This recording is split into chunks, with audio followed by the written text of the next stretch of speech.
नमस्कार, मैं हूं आपके साथ पंचम मिश्रा। इम्पैक्ट भारत टीवी में आप सभी का स्वागत है। उन्नाव हादसा, बस का न फिटनेस सर्टिफिकेट था और न ही इंश्योरेंस। ड्राइवर दिल्ली पहुंचने की जल्दबाजी में ट्रकों से लगा रहा था less. Lucknow Agra express way पर बुधवार सुबह 5:15 पर एक डबल डेकर स्लीपर बस के टैंकर से टक्कर हो गई। बस बिहार के मोतिहारी से दिल्ली जा रही थी। हादसा एक्सप्रेस वे पर बांगरमऊ कोतवाली के पास हुआ। बस में सवार 18 यात्रियों की मौत हो गई, 19 लोग घायल हैं। इम्पैक्ट भारत टीवी ने इस भीषण हादसे की पड़ताल की तो चौंकाने वाले सच सामने आए। न बस का इंश्योरेंस था और न ही फिटनेस। 5 बार भारी भरकम चालान कटे, लेकिन उन्हें भी जमा नहीं किया। इन सब के बावजूद यह बस सड़क पर दौड़ रही थी। इसमें 57 यात्री सवार थे। हादसे के बाद सड़क पर बिखरी लाशों का सीन इतना भयावह था कि उसे देखकर एक सिपाही बेहोश हो गया। हादसा कैसे हुआ? लंबी दूरी के चालकों के लिए नियम क्या कहते हैं? क्या ड्राइवर पर जल्दी पहुंचने का दबाव होता है? सड़क पर मौत बनकर दौड़ी बस की 3 कमियां। इंश्योरेंस एक्सपायर्ड था, 3 महीने में 5 बार कटा चालान। बस का इंश्योरेंस इस साल 13 फरवरी को ही खत्म हो गया, लेकिन उसे रिन्यू नहीं कराया गया था। इसके फिटनेस भी 2021 में खत्म हो गई थी। पिछले 3 साल से यह बस बिना फिटनेस के सड़कों पर दौड़ रही थी। इस साल जनवरी से मार्च के बीच मात्र 3 महीने में बस का 5 बार चालान कर चुका था। पहली बार 11 जनवरी, दूसरी बार 17 फरवरी और तीसरी बार 28 फरवरी, चौथी बार 29 फरवरी और 5वीं बार 23 मार्च को चालान काटा था। बस में चालक के लिए कोई अलार्म सिस्टम नहीं था। आरटीओ प्रवर्तन दल के अधिकारी एके सिंह ने बताया कि घटना के बाद मौके पर पहुंचकर जांच की गई। बस में किसी तरह का अलार्म सिस्टम नहीं था। साथ ही बस में और भी कई सारी कमियां मिली हैं। दरअसल स्लीपर और यात्री बसों में ड्राइवर के पास अलार्म लगा होता है। ड्राइवर के सामने ऊपर की तरफ कैमरा भी लगा होता है। अगर बस अपनी लेन से अलग जा रही है या ड्राइवर के हाथ पैर में किसी तरह का अस्वाभाविक मूवमेंट हो रहा है, तब अलार्म ड्राइवर को सचेत करता है। झपकी आने पर भी अलार्म एक्टिव हो जाता है। ऊपर लगे कैमरे ड्राइवर की आंखों और चेहरों के हाव भाव मॉनिटर करते हैं। इसके सिग्नल से भी अलार्म एक्टिवेट हो जाते हैं।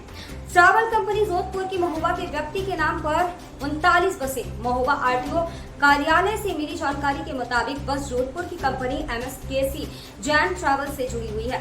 यह महोबा जिले के मवई खुर्द गांव के पुष्पेंद्र सिंह के केयर ऑफ में दर्ज है। कंपनी की तरफ से इस व्यक्ति के नाम पर महोबा आरटीओ कार्यालय में कुल 39 बसें रजिस्टर्ड हैं। इनमें से 35 बसों के फिटनेस सर्टिफिकेट की तारीख निकल चुकी है। जो बस दुर्घटनाग्रस्त हुई है वह भी अनफिट बसों में शामिल थी। यह जानकारी सामने आने के बाद 2018-19 में दर्ज इस तरह की और बसों की फाइल खंगाली जा रही है। जांच कर रहे अधिकारियों ने बताया ऐसी सारी फाइलें मंडल मुख्यालय पर रखी गई हैं। इनकी जांच के लिए एक टीम गठित कर दी गई है। टीम जानने की कोशिश कर रही है कि आखिर केयर ऑफ में गलत पते का इस्तेमाल कर कितनी और बसें दर्ज हैं। आरटीओ बांदा उदयवीर सिंह ने बताया, महोबा आरटीओ ने इन सभी फाइलों की जानकारी लेकर तथ्य सामने लाए जाएंगे। इसके आधार पर आगे की कार्यवाही भी होगी। अब जानिए यात्रियों ने जो कहा। 2 बस ड्राइवर के भरोसे थी 1006 किलोमीटर की यात्रा। आरटीओ महोबा के मुताबिक बस बिहार के मोतिहारी से मंगलवार सुबह 5 बजे चली थी, यानी हादसे से 24 घंटे पहले। बस में 2 ड्राइवर और 1 क्लीनर था। गोरखपुर में मंगलवार रात जब बस ढाबे से रुकी तो वहां दूसरा ड्राइवर बस चलाने लगा। इससे पहले किस चालक ने कितनी देर बस चलाई, स्पष्ट जानकारी नहीं है। वहीं बस में सवार यात्री साहिल बताते हैं, मंगलवार दोपहर 1 बजे मैं बिहार के सिवान से बस से दिल्ली के लिए चला गया था। रात में 11 बजे के आसपास गोरखपुर गोंडा के बीच गुरु नानक देव ढाबे पर बस रुकी। लोगों ने वहां खाना खाया, ड्राइवर ने भी खाना खाया। यहाँ से कुछ दूरी तय होने के बाद ड्राइवर ने एक और जगह बस रोकी। यहाँ कुछ यात्री निकलकर वॉशरूम गए। तब रात के करीब 12 बज रहे होंगे। घायलों में शामिल दिलशाद कहते हैं, हमारे परिवार के 8 लोग साथ में यात्रा कर रहे थे। दोपहर 1:30 बजे के करीब बस पकड़ी थी। हम 2 भाई, मेरे मम्मी पापा, चाचा चाची और उनके 2 बच्चे भाई बहन साथ थे। हम सो रहे थे तभी तेज आवाज आई। हम 2 भाइयों को यहाँ एम्बुलेंस से लाया गया है। बाकी के 6 लोग कहाँ हैं पता नहीं। वो जिंदा है या नहीं है ये भी नहीं पता चल पा रहा। ट्रक का पीछा कर रहा था बस ड्राइवर। बस यूपी 95 30 47 29 में सवार यात्रियों की माने तो ड्राइवर एक ट्रक का पीछा करने में लगा था। वह बार बार बस की स्पीड बढ़ा रहा था। यात्रियों ने कई बार उसे डांटा, स्पीड कम करने के लिए कहा, लेकिन ड्राइवर सुन ही नहीं रहा था।